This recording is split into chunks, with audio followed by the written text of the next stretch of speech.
Les titres de ce 19h30, 120 voix pour, 2 abstentions. Le projet de loi portant modification du code électoral a été adopté par l'Assemblée nationale ce jeudi. Et pourtant, le débat général fut quelque peu houleux. De nombreux députés faisant cas de l'insécurité ambiante dans leur région, rendant le vote presque impossible dans ces localités. L'ambiance de la plénière de ce 23 janvier dans ce journal. Ouverture ce 23 janvier d'un forum national des défenseurs des droits humains. Il est placé sous le thème du rôle, des missions et de la protection des défenseurs des droits humains. Et pour en parler justement, nous recevrons sur ce plateau tout à l'heure Soma Edwige Kaboré, commissaire à la CNDH, la Commission nationale des droits humains. Et puis, le ministère des Affaires étrangères et plusieurs organismes concernés se sont réunis aujourd'hui pour évoquer la question de la gestion des réfugiés installés sur le sol burkinabé.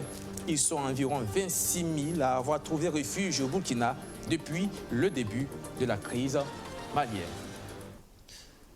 Voilà pour le sommaire de ce journal. Bonsoir et bienvenue. Le consensus obtenu au terme du dialogue politique de juillet dernier a pris une forme légale. À moins d'un an des élections couplées présidentielles et législatives, le code électoral a été modifié ce 23 janvier. 120 voix pour, 2 abstentions. Le texte voté par les députés consacre notamment la multiplication des bureaux de vote pour les Burkinabés de l'extérieur. Direction donc l'hémicycle. L'ambiance était quelque peu tendue tout de même, car en plus de l'adoption de cette loi, plusieurs élus ont affiché leurs inquiétudes sur la bonne conduite du processus électoral dans un contexte sécuritaire de plus en plus compliqué. Arsène Koditamde. Quand vient l'heure du débat général, l'ambiance devient froide dans l'hémicycle. Les visages se ferment et on peut lire beaucoup d'inquiétudes dans les regards. Les élus semblent concentrer leur attention sur autre chose plutôt que sur le projet de loi portant modification du code électoral. Nombre d'interventions vont porter sur la situation sécuritaire, de plus en plus délétère dans le pays. Franchement, moi je vais dire ce que les gens ne veulent pas dire. Si c'est au Yaga, il n'y aura pas d'élection. Parce que je témoigne qu'à l'enrôlement pour le recensement, pour la population, il n'y a pas eu de recensement.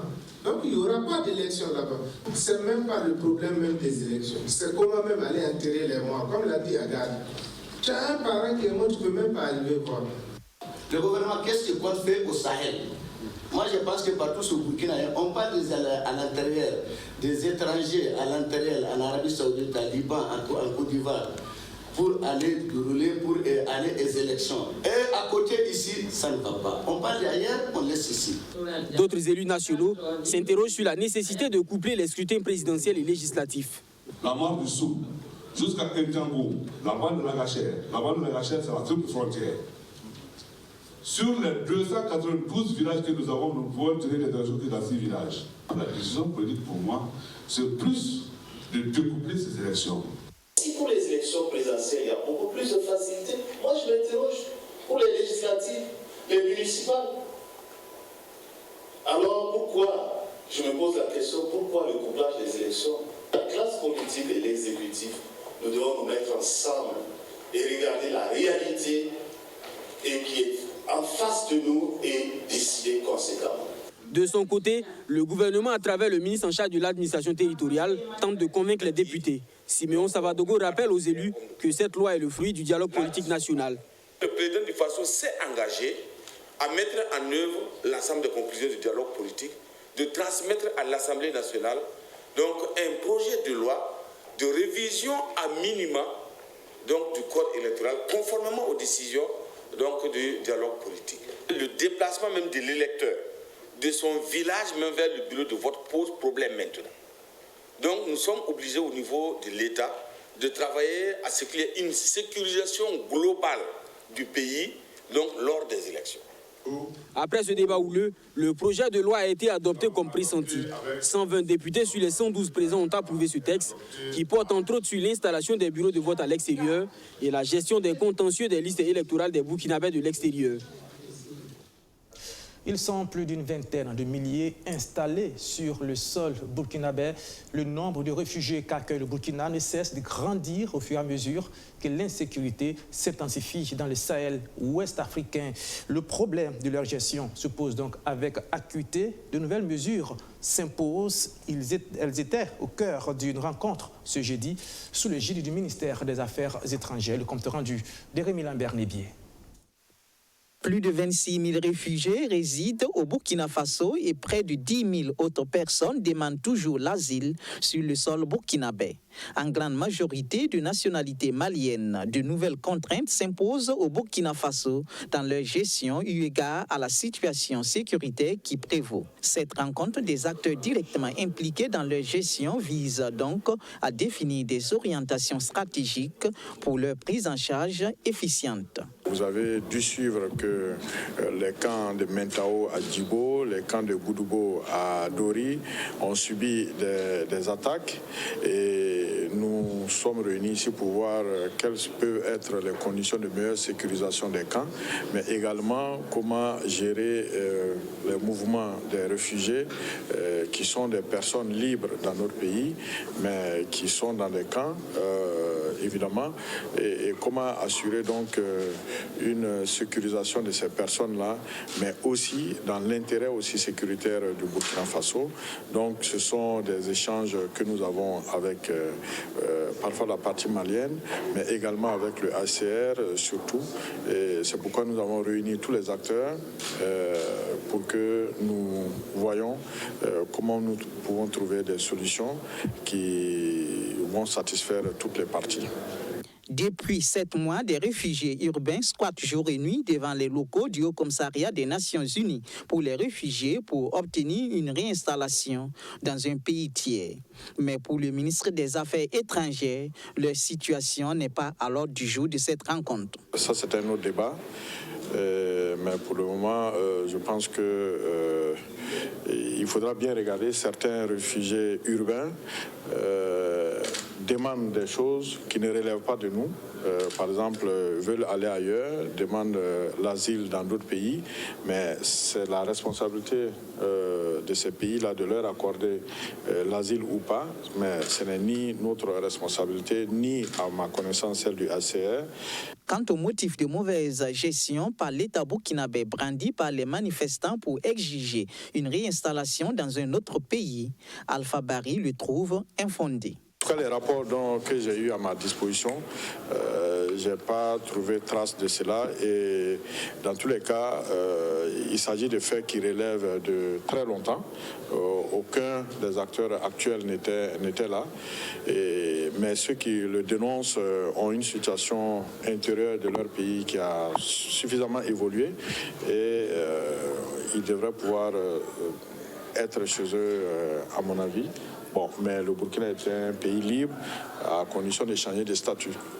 Pour le ministre des Affaires étrangères, si leur mouvement perdure encore, le gouvernement burkinabé n'hésitera pas à prendre ses responsabilités. Venons-en à présent à ce Forum national des défenseurs des droits humains. Il s'est ouvert ce 23 janvier, organisé par la CNDH, la Commission nationale des droits humains. Pendant 48 heures, l'accent sera surtout mis sur la protection des défenseurs des droits humains dans un contexte de crise sécuritaire. Compte rendu, Abdelaziz Ossari. Ce sont plus de 150 acteurs agissant dans le cadre de la protection et la défense des droits de l'homme qui se réunissent ce 23 janvier à Ouagadougou. Venus des 45 provinces du Burkina Faso, ces défenseurs des droits humains échangent sur les dangers auxquels ils font face dans leur zone d'intervention en vue de trouver des stratégies idoines pour améliorer leur protection en cette période d'insécurité. Et comme vous suivez l'actualité, il y a certains défenseurs des droits humains qui, de nos jours, subissent donc des menaces. Des localités dans lesquelles certains ont été même, dans le cadre donc, de cette mission de promotion et de protection des défenses humaines, assassinés malheureusement. Et il s'agit donc, au regard donc, de notre situation actuelle, des élections à venir et de cette situation dégradante au quotidien, de voir comment échanger entre nous pour mettre en place un mécanisme d'alerte en vue justement donc, de pouvoir en temps réel et assurer davantage donc, la protection des défenseurs des droits humains dans l'exercice donc, de leur mission. Selon la ministre Maminata Ouattara, la protection des défenseurs des droits humains s'est compliquée avec la dégradation de la situation sécuritaire. C'est pourquoi le gouvernement burkinabé a adopté en 2017 une loi portant protection des défenseurs des droits humains. Cette loi vise à leur offrir un environnement de sécurité et de protection favorable à l'exercice de leur activité. Pour faire du respect des droits humains un moyen susceptible de contribuer efficacement à la lutte contre le terrorisme et l'extrémisme violent, l'action des défenseurs des droits humains est indispensable. Les défenseurs des droits humains, à travers les critiques constructives et les suggestions, contribuent sans nul doute à l'amélioration de l'effectivité des droits humains. Ce forum vous offre l'occasion de mieux appréhender votre contribution à la lutte contre le terrorisme, de dégager les difficultés rencontrées et de faire des suggestions et recommandations pour une meilleure protection des droits humains en général et ceux des défenseurs des droits humains en particulier. Cette rencontre spécifiquement dédiée aux droits humains est la toute première au Burkina Faso. Il bénéficie de l'accompagnement du programme des Nations Unies pour le développement, PNUD.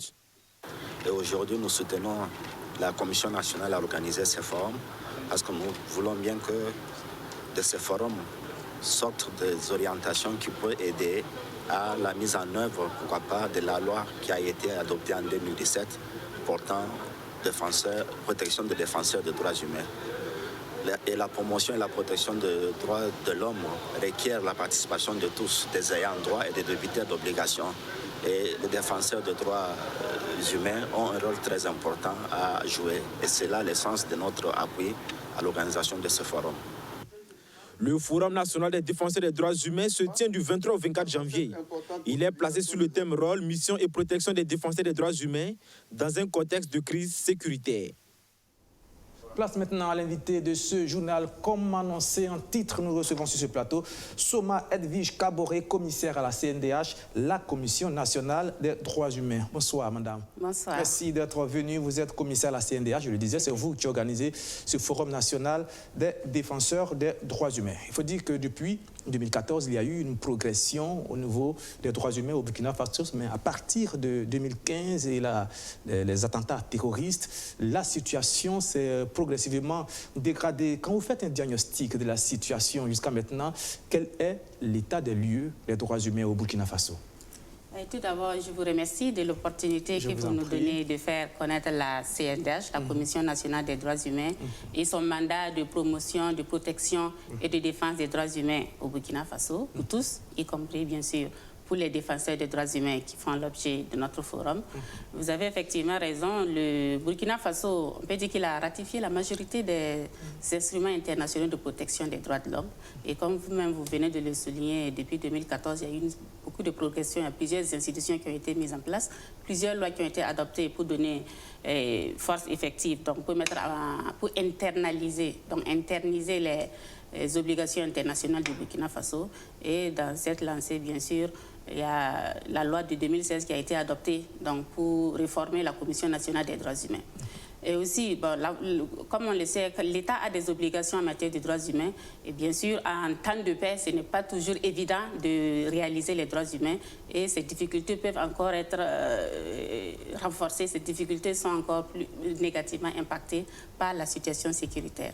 Comme vous-même, vous venez de le souligner, depuis 2015, le Burkina Faso est confronté à une situation de crise sécuritaire. Et la situation ne fait que s'aggraver et on constate que cette situation de crise sécuritaire a un impact négatif sur la jouissance effective des droits humains au Burkina Faso. Bien sûr, l'État fait des efforts, mais comme on le sait, la situation n'est pas facile et ça fait qu'on constate plusieurs violations des droits humains. Donc, vous-même, vous l'avez constaté. Est-ce que vous avez quelques exemples? Oui, avec la situation sécuritaire, on a assisté à la fermeture de plusieurs écoles. Donc, ce qui entrave la jouissance du droit à l'éducation de dizaines de milliers d'enfants au Burkina Faso. Il y a eu des centres de santé qui ont dû fermer. Et également, ça entrave la jouissance du droit à la santé de plusieurs populations. Et même quand vous regardez les statistiques, il y a eu plus de 700 morts. Donc, les attaques ont causé plus de 700 morts, ce qui porte atteinte au droit à la vie. Et ça a entraîné le déplacement de plus de 500 000 personnes au Burkina Faso. Des personnes qui ont dû quitter leur lieu de résidence habituel, laissant derrière elles leurs moyens de subsistance et qui nécessitent actuellement l'assistance humanitaire pour pouvoir réaliser leurs besoins humains prioritaires. Alors, sur le cas particulier des défenseurs des droits humains, on se souvient que 2 membres de l'ODJ, l'Organisation démocratique de la jeunesse, ont été tués à Sabah, dans la province du Yagan. Nous sommes dans la région du Sahel et c'est un événement qui a provoqué le courroux des défenseurs des droits humains. Est-ce qu'aujourd'hui, on peut dire de manière objective que les défenseurs des droits humains sont menacés au Burkina? Oui, justement, ce forum a été l'occasion pour nous donc, de faire une sorte de typologie des risques auxquels les défenseurs des droits humains sont confrontés, notamment dans le contexte sécuritaire.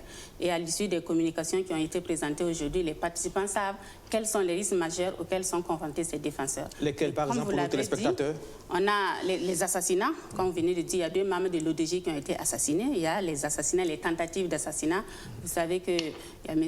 Daouda Diallo du CISC aussi qui a fait l'objet de menaces de tentatives d'assassinat. Et on a également les intimidations, et les menaces, les agressions. Donc on a les lanceurs d'alerte comme le journaliste là d'Ibama qui a vu son véhicule incendié, son domicile attaqué. On a également les restrictions des libertés parce que l'État prend aussi des mesures pour faire face à la situation sécuritaire.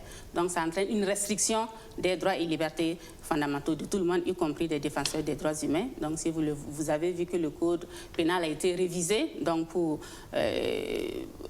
agiter d'autres infractions, notamment en matière de... On a restreint la liberté d'expression, la liberté de presse, donc il y a certaines expressions aussi qui peuvent donner lieu à des poursuites, notamment pour les défenseurs des droits humains. Et normalement, la loi dit que le défenseur des droits humains il a le droit de manifester pacifiquement. Et on voit aussi qu'il y a des autorisations de manifester qui ont été refusées, justement, dans le cadre de la situation sécuritaire. Et également, on constate que les défenseurs humains font également l'objet d'injures et de dénigrements. Parce que comme ils défendent les droits humains de tout le monde, y compris justement des personnes qui sont soupçonnées d'attaques terroristes. Donc les populations ont l'impression que ce sont des personnes qui défendent des bandits, qui défendent justement les terroristes, alors que ce n'est pas le cas. Donc ça fait qu'on assiste justement à leur dénigrement. Et si vous avez vu sur les réseaux sociaux, il y a eu même des appels à les agresser. Alors que normalement, l'État, en vertu de la loi qui a été adoptée, la loi de 2007 sur les défenseurs des droits humains, l'État a l'obligation d'assurer la sécurité de ces personnes. Donc normalement, en face de ces menaces, l'État doit leur accorder une protection. Il faut que ces personnes puissent se sentir en sécurité pour mener à bien leur mission. Alors, quand on écoute vos explications, et cela a été relevé à l'ouverture de votre forum ce matin, l'État est beaucoup pointé du doigt dans sa réaction face aux attaques terroristes. Et comment est-ce que l'État peut-il être au banc des accusés alors que c'est lui qui est chargé en premier lieu d'assurer la protection des droits humains, justement? Oui, donc, comme vous venez de le dire, l'État, c'est l'État qui a l'obligation de protéger les droits humains. Donc le débiteur de la protection des droits humains, c'est vraiment l'État. Et c'est à l'État d'assurer la sécurité pour sa population sur l'ensemble de son territoire. Et on voit que dans le contexte sécuritaire, c'est vrai que la population est attaquée et l'État doit prendre des mesures pour protéger sa population. Mais étant un État de droit, il faut que les mesures que l'État prend pour assurer la sécurité de sa population soient conformes également aux engagements internationaux de l'État en matière de droits humains. Donc c'est là que parfois il y a une certaine incompréhension entre la population et justement les défenseurs des droits humains. Parce que la population a l'impression qu'on empêche l'État de jouer son rôle de protection de la population et son territoire quand on dit que l'État doit respecter les droits humains justement dans cette lutte contre le terrorisme. Vous venez de le signifier, c'est une lutte sans merci, c'est un combat difficile et terrible en face de l'État. Il y a des ennemis qui font une guerre sale, une guerre sans loi. Et puis, vous avez les organisations de défense des droits humains qui demandent à l'État de faire une guerre propre. On a l'impression que dans ce face-à-face, les organisations des droits humains tendent à museler un peu l'action de l'État. Et ce musellement peut entraîner davantage la dégradation sécuritaire, et ce qui va augmenter encore le bafouement des droits humains. Quelle est votre analyse sur la situation? En fait, c'est là qu'il y a l'incompréhension. Comme vous l'avez dit, on a l'impression que les défenseurs des droits humains tentent de museler l'État, alors que ce n'est pas ça. En fait, c'est pour que l'État peut réagir, l'État peut protéger sa population. Mais comme c'est un État de droit et qu'il s'est engagé au niveau international à protéger en toutes circonstances, que ce soit en temps de paix ou en temps de guerre, l'État s'est engagé à assurer la protection des droits humains. Donc, dans la riposte de l'État contre le terrorisme, il faut que l'État tienne compte justement de ses engagements internationaux. Bien sûr, l'État peut C'est vrai que les droits humains ne sont pas absolus. L'État peut restreindre. Comme on l'a vu, il y a l'état d'urgence qui a été déclaré dans certaines régions. L'État a le droit de faire ça, mais dans le respect des standards internationaux en la matière. Donc il ne s'agit pas d'une sorte de musellement de l'État. C'est pour veiller à ce que dans la lutte contre le terrorisme, l'État ne commette pas d'autres violations des droits humains. Alors c'est de tout cela qu'il est question dans ce forum qui s'est ouvert aujourd'hui. Quels sont les grands axes de ce forum et les grandes décisions qui pourraient en ressortir? L'objectif principal de ce forum, c'est de renforcer le partenariat de la CNDH, la Commission, avec les autres défenseurs, donc les autres défenseurs des droits humains. Donc c'est de créer un cadre national de concertation, donc pour qu'on puisse réagir en cas de violation des droits des défenseurs des droits humains. Et parmi les communications, comme on l'a dit, les participants connaissent maintenant le cadre juridique dans lequel s'exercent les activités des défenseurs des droits humains. Les participants savent maintenant quels sont les risques majeurs auxquels les défenseurs des droits humains sont confrontés et quelles sont leurs missions spécifiques dans le contexte sécuritaire. Parce que, comme vous l'avez dit, c'est parce qu'il n'y a pas assez de sensibilisation de la population sur les défenseurs des droits humains et leurs missions qu'il y a parfois ce dénigrement et ces injures qui sont adressées à leur égard. Et dans cette situation sécuritaire aussi, il faut sensibiliser les forces de défense et de sécurité sur la nécessité de respecter les droits humains dans leur riposte contre le terrorisme. Donc, l'objectif de ce forum, c'est de faire le point. Et comme la loi donne à la CNDH, donc nous, on a reçu pour mission de protéger les défenseurs des droits humains. Donc, nous devons veiller à ce que la loi portant protection des défenseurs des droits humains soit effectivement appliquée au Burkina Faso. Et dans cet objectif, nous attendons des participants qui nous fassent des propositions. Donc, on propose un mécanisme d'alerte qui pourra nous permettre de réagir plus rapidement en cas de violation des droits des défenseurs des droits humains et de pouvoir leur assurer une meilleure protection. Alors, elles vont servir à quoi, les conclusions de ce forum? Parce que les forums, les ateliers, les panels se multiplient, il y a toujours des conclusions, mais il n'y a jamais de suite. Vos conclusions, elles vont servir à quoi, concrètement, sur le terrain? Plusieurs choses. D'abord, sur le cadre juridique, si on constate que la loi, il y a des lacunes dans la loi, il y aura des propositions visant peut-être à modifier la loi pour assurer une meilleure protection des défenseurs des droits humains. Et comme je vous l'ai dit, nous devons protéger les défenseurs des droits humains. Il faut un cadre, il faut un mécanisme. Donc, nous attendons à l'issue de ce forum les prémices, donc des éléments pour mettre en place un mécanisme qui pourra nous permettre de mieux protéger les défenseurs des droits humains. Qu'il y ait une sorte d'alerte précoce. Donc quand les défenseurs des droits humains font l'objet d'attaques ou de violations, que la commission puisse être alertée rapidement afin de pouvoir porter les plaintes devant les autorités et de suivre effectivement le traitement de ces plaintes-là. Merci madame d'être venue sur ce plateau pour nous parler de ce forum sur la défense des droits humains. Merci d'être venue et puis je vous souhaite une bonne suite de votre événement. C'est demain, ça prend fin, oui, c'est ça? Ça prend fin demain. D'accord, on espère qu'on pourra être là pour les conclusions. Merci. Je vous remercie. Et nous poursuivons ce journal avec cette tentative de détournement d'un véhicule de transfert de fonds tout à fait rocambolesque. Il a voulu s'enfuir, le chauffeur de ce véhicule de transfert de fonds. Il est nommé Kiem Toré Lassina. Il est en cavale pour le moment, mais le véhicule a été retrouvé avec une partie de son contenu. Vous pouvez voir tous ces liasses de billets. 336 millions de francs CFA étaient en jeu. La police nationale a réagi avec promptitude et le véhicule a été retrouvé. Nous allons peut-être y revenir en détail dans nos prochaines éditions. Maintenant, le ministère en charge de l'Éducation nationale, un conseil de cabinet extraordinaire élargi pendant 2 jours. Les discussions vont donc surtout porter sur les actions à mener et les mesures à prendre pour sauver le système éducatif burkinabé face à la menace terroriste, avec comme urgence la gestion de l'éducation dans les zones à fort défi sécuritaire. Justin Monteau pour le compte rendu. Monsieur le directeur du cabinet, tuer des humains, mais aussi tuer le savoir, tuer l'école burkinabé. C'est un objectif du terrorisme. Dans les régions affectées, les écoles se ferment, des enseignants sont assassinés, la psychose a gagné les acteurs. L'impact sur la qualité de l'éducation est certain. Le 4 janvier 2020, nous avons tous été consternés devant l'acte ignoble qui a coûté la vie à 14 Burkinabés, dont 7 élèves. Pour ce qui concerne le secteur de l'éducation, la situation reste préoccupante. Avec à la date du 16 janvier 2020, 2341 établissements fermés, affectant 319 334 élèves et 9 882 enseignants, avec 623 établissements endommagés.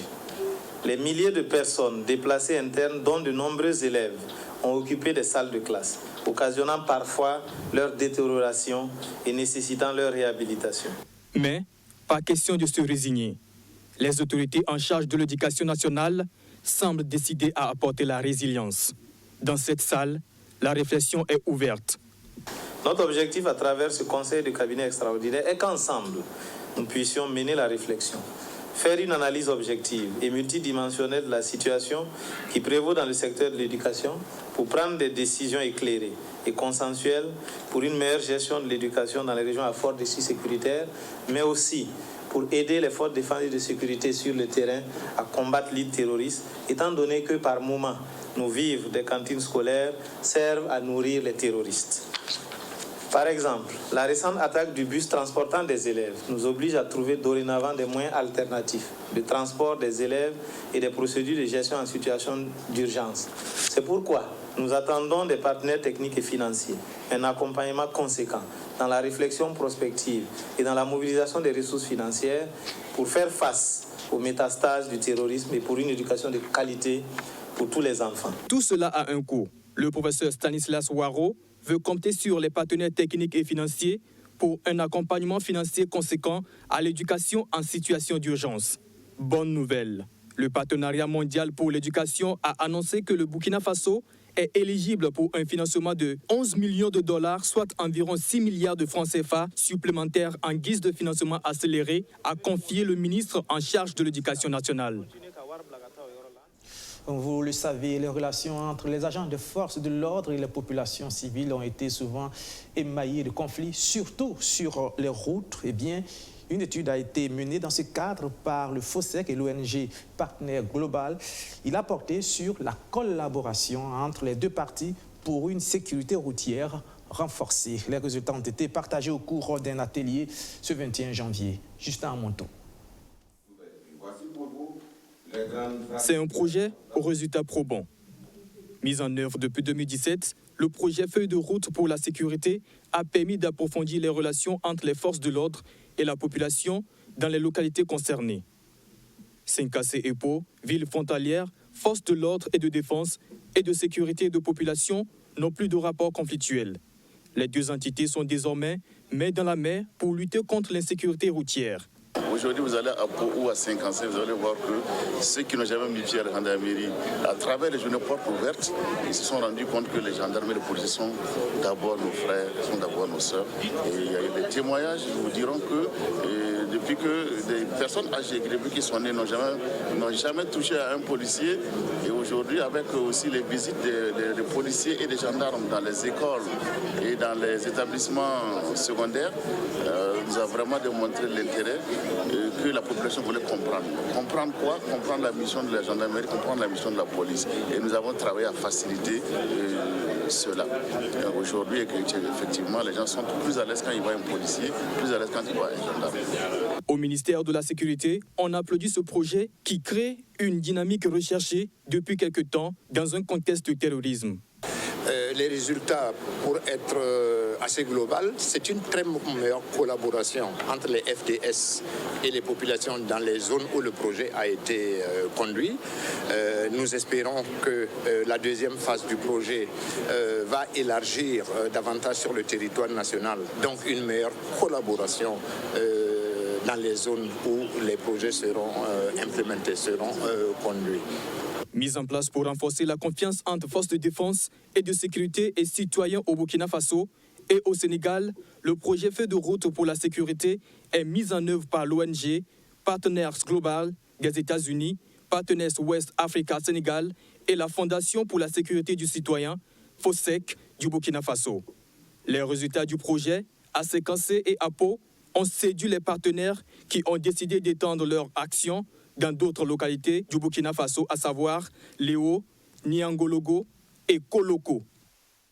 Voilà, et pour terminer, cette situation très importante pour les centaines de commerçants burkinabés qui se rendent en Chine pour leurs affaires. Il y a une apparition de virus, le coronavirus, en Chine qui fait quelques victimes déjà. Eh bien, la République populaire de Chine est en train de prendre des mesures de grande envergure. Plusieurs villes ont été contraintes au confinement.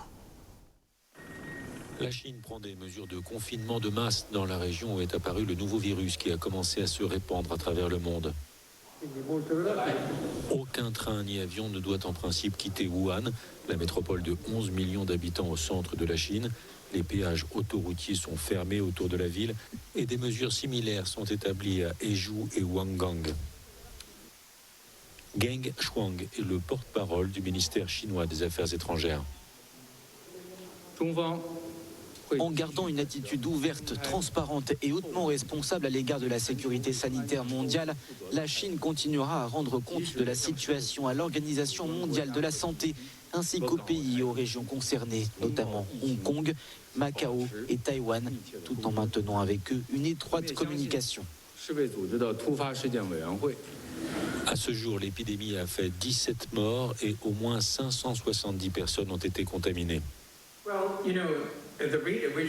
Au rythme où les nouveaux cas sont annoncés, je pense que nous nous dirigeons vers une épidémie de la même ampleur que celle du SRAS. Mais nous espérons que grâce au progrès de la technologie, nous pourrons contenir l'épidémie bien en deçà des 8000 cas de 2003. À Wuhan, les transports publics sont à l'arrêt dans le centre-ville. Presque tous les commerces sont fermés. La mairie a imposé le port obligatoire du masque respiratoire et les festivités du Nouvel An ont été annulées. Les festivités du Nouvel An ont également été annulées à Pékin où la cité impériale est fermée jusqu'à nouvel ordre. Voilà, et c'est la fin de ce journal. Merci de l'avoir suivi et merci encore une fois de votre fidélité renouvelée. Rendez-vous donc demain à la même heure, 19h30.